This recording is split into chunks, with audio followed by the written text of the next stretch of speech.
और सुबह के कोयल मैसेजवा साझी के देखेलू मिलला तो बड़े बड़े बतिया झूठो के फेंकेलू कौनू बगिया के खिलल कली लागलू तोहके देखी के चंदा शर्मा जाई हो।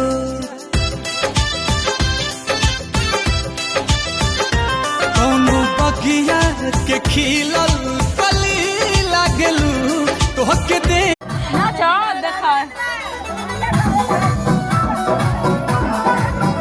अपन शादी में सब कोई नाचता आपका तो खुशी बा प्यार के अचार जैसे कोई दे मुखता